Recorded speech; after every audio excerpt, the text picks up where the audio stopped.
how does one fight some of these deeply embedded and virulent, culturally evolved institutions, especially the most negative effects of some of these institutions that can have such a profound effect on all of us? They have this huge institutional support behind them, so how would like a grassroots... So what are you thinking of? Something like... yeah, I guess just spreading knowledge dissemination, maybe just some of the best ways to bring these arguments up without offense. But I haven't got the example you're thinking of something. Oh, I mean, I guess just like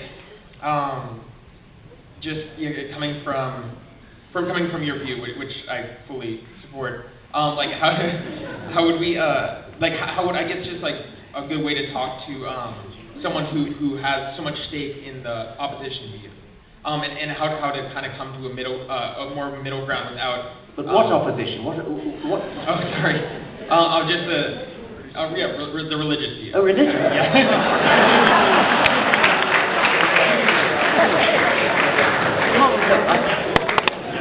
I don't really think I want to say that all religion is evil. I mean, I think, you know, that root of all evil title, as I said, I fought against it, and I don't actually think that all religious people are evil. Of course I don't, and I don't think that religion is necessarily an evil influence.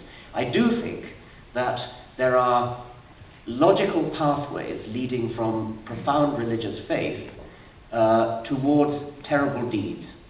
There's a logical pathway leading from deep faith in some religion to murder, to destruction, to violence, and we see this almost daily in the world today. There is no logical pathway leading from lack of religion, leading from secularism, leading from atheism to violence. Plenty of horrible, violent people happen to be non-religious, as I said before, the answer to the great Stalin-Hitler yawn question. But there is no logical pathway that says, because I'm an atheist, therefore I'm going to kill people. There definitely is a logical pathway leading from, because I'm religious, I therefore will kill people. Because it is possible to believe that killing people is the righteous, good thing to do. It's what your God wants you to do. Those 19 men who flew planes into buildings on September the 11th, 2001, they were righteous men. They believed they were doing the right thing by their God. They thought they were going straight to heaven because they were doing it. So in that sense, they were evil. But in another sense, they weren't, because they really believed that they were doing good. Now, that I should have said in answer to the Stalin question, by the way, too. Your question is, how do we combat that? I find it extremely difficult, because there are certain people whose faith goes so deep that you can't argue with them. I mean, they know that they're right, because they were told it when they were 3 in their madrasa or their Sunday school, and nothing is going to change their mind.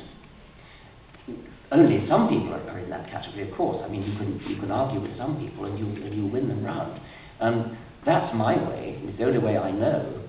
But I also know that it doesn't work for everybody, and I also know that it only takes a minority of immovably convinced faithheads to, and that can be all it takes to perpetrate 9/11.